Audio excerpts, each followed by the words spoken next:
Hello and welcome to Walk the Talk. I'm Shekhar Gupta in Davos, and what am I doing? I'm catching up with a friend of many decades, Imran Khan. Welcome to Walk the Talk. For the third time, if I may use the expression, in three different avatars. I think one's talking cricket, one's talking politics as an underdog, and now I presume talking politics as a top dog, and a little bit of cricket as well. Yep. Life changes. Well, that's the beauty of life. It's never static. And you can always change the situation you're in. They say a small party never remains a small party and a big party never remains a big party, which I kept saying, you know, when they said you're only a small party. So changes, life changes. We can change our destiny. I always believe you can change your destiny.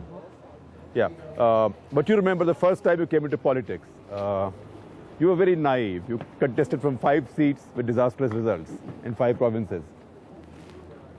Was there a time then when you thought, this is not for me?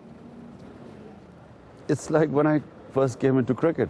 I was dropped after my first test match. For 3 years I was in the wilderness.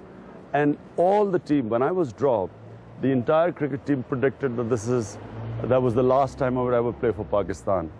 Basically, you know, when I came into politics, it was even worse of a situation than when I came into cricket.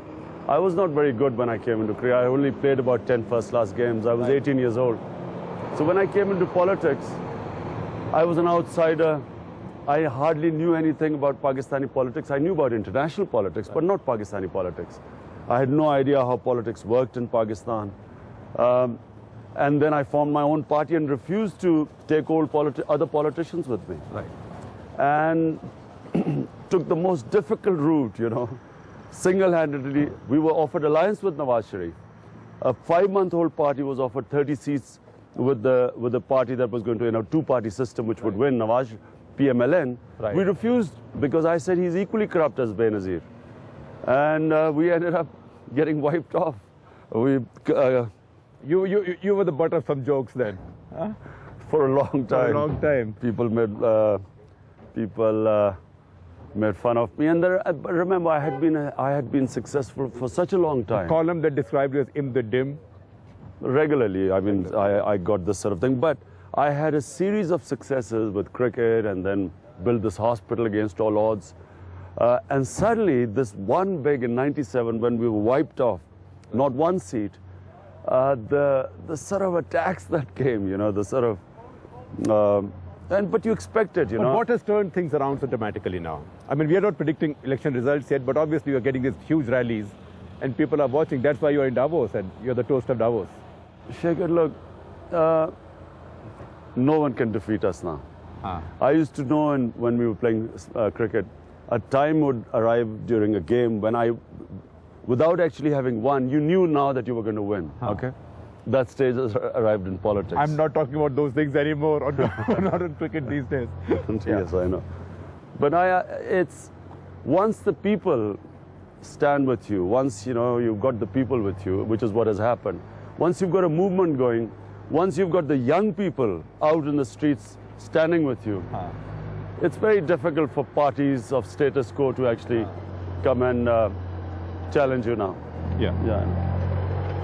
But what changed it, you know, in terms of public opinion and perception? There's been a dramatic shift. It wasn't... Rallies of this kind haven't been seen since Benazir. No, but since her father. Even Benazir never had such big rallies. I mean, over 500,000 people came to attend these 2 big rallies. It was not a sudden change. It was over 3 years, there was a pattern.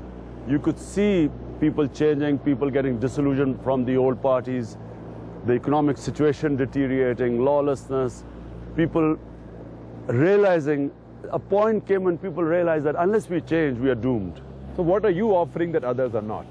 Well, I came in on a platform of anti-corruption, which was 15 years back. Right. Corruption now has become the major issue in Pakistan. People now realize... As in India? They realize that poverty is because of corruption.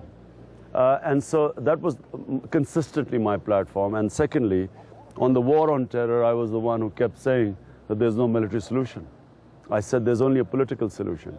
Now, after 40,000 people dead, everyone now realizes that there's no military solution. So therefore, and I got a lot of flack on this because they kept calling me pro-Taliban for saying that there's no military solution.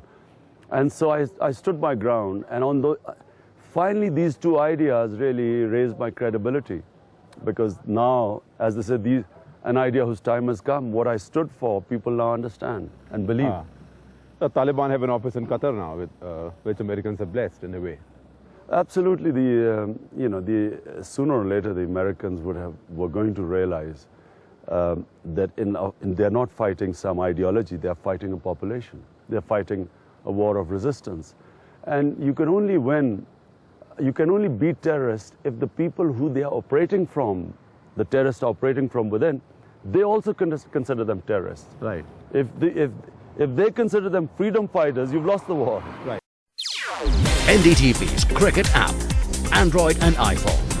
Fastest scorecard, special analysis, and much more. Download free. ndtv.com/apps.